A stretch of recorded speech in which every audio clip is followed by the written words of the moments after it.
လွယ်မြောင်တဲ့ခက်တင်းမြောင်တဲ့လက်နေပါတယ်ဒီလိုခက်ခဲနဲ့နေတဲ့အမှုပညာကိုငယ်စဉ်ကလေးကစနစ်တကျနဲ့လေ့လာသင်ကြားခွင့်ရအောင်တံပိုးပြီးမြေတော်မြောက်ပေးခဲ့တဲ့သမီးရဲ့ဖေဖေနဲ့မေမေကိုလည်းဒီနေရာကနေကျေးဇူးတင်ကြောင်းပြောပြရစီရှင်ဟုတ်ကဲ့ဗျာဒီမှာလည်းတင်ထိုက်တဲ့သူတွေကျေးဇူးတင်ရမှာဖေဖေနဲ့မေမေကိုလည်းကျေးဇူးတင်ပါတယ်ဟောပါပြီအဲ့ဒီအိမ်ညောင်ကအမြဲပါဒီငယ်ကလေ့လာစီးဖို့တင်ကြားခဲ့တဲ့အကနီးပြဆရာမများနဲ့ညင်ဆရာကြားဆရာများအားလုံးကိုလည်းဒီနေရာနေကြော်ရင်စစ်စပယ်ရဲ့နာမည်ကျော်ကြားခဲ့တဲ့မိမမြန်းဆိုတဲ့တခြင်းလေးနဲ့ပရိသတ်ကြီးကိုနှုတ်ခွန်းဆက်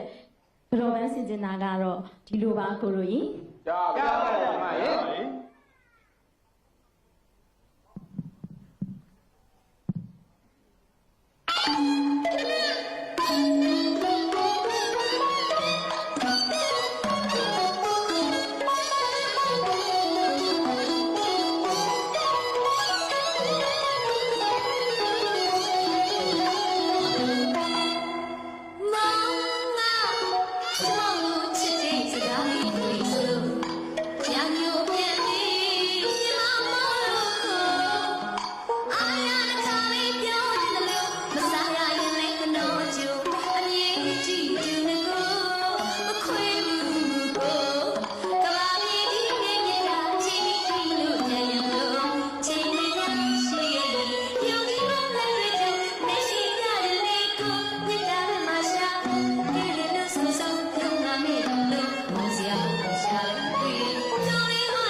Say my